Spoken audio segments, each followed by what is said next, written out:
Hey gang, I hope you are well. It's Tuesday, and Tuesday and Wednesday are typically days I do content.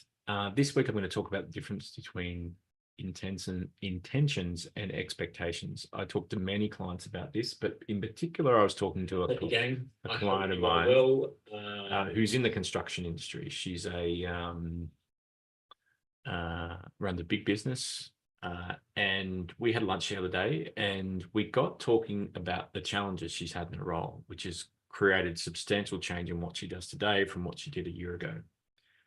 And she would have had certain goals going into the that's a bit weird, that little thumbs down. But anyway, let's move on. She would have had substantial changes in her role, and it's different from what she expected. And we got talking about life and the universe and this difference between expecting something to happen versus having intention for your life. So what most people do is they set goals, and those goals typically have an outcome attached to it. So you might have a goal to earn a certain amount of money, and you might have a vision in your mind of how that money will be delivered to you, whether it be investments through a salary, with a full-time job, or whatever it be. And with that expectation of how things are going to be delivered, what happens is when it's not delivered in the way that we think it should be delivered, which is our own created way of how we think it would be right for us, we often go into these cycles of frustration and worry and doubt when they don't appear the way it does. So let's say you had an intention around, an expectation to deliver a certain money and achieve a job, but that didn't happen in the time frame that you hoped. You might get really frustrated, and that's going to push away further that money that could potentially come into your life in some other way. So she's like, well, then, okay, so what do you do then? Does that mean you just wait around and just wait for things to happen? And it doesn't. We as human beings have preferences and desires. So you walk into a room and it's cold, you feel like you want to put a jumper on. You go into a house that's hot and you want to turn on the air conditioning. You go into an art gallery and you like a piece of art and someone else doesn't. It's a natural human process to have preferences and desires, and the denial of those preferences and desires is one of the things that means we don't follow our passions in life. So we're here to get in touch with those things, yet we're not here we're not here to deny ourselves of those things, but we also don't always know exactly how those things will appear. So that's where intentions come in. And I've been playing around with this for the last couple of years. And one of the things about intentions is that you have a different relationship with trust.